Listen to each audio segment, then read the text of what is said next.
CEC that from 22nd September, the Federation of all school teachers of Meghalaya will start their agitation with a march rally in Shillong, starting from Monkey Ground at 11 a.m. And we will end the mass rally at the same playground, that is the Monkey Ground.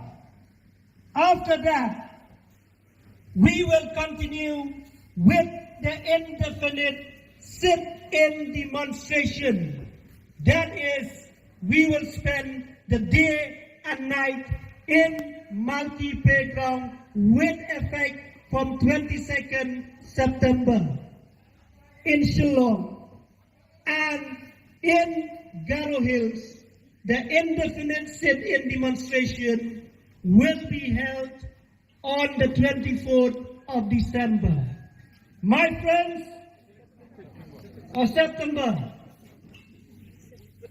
with the proposal given by the CEC of FASTOM, we wanted you to raise your hand as a support and an agreement to the proposal. Please raise your hand.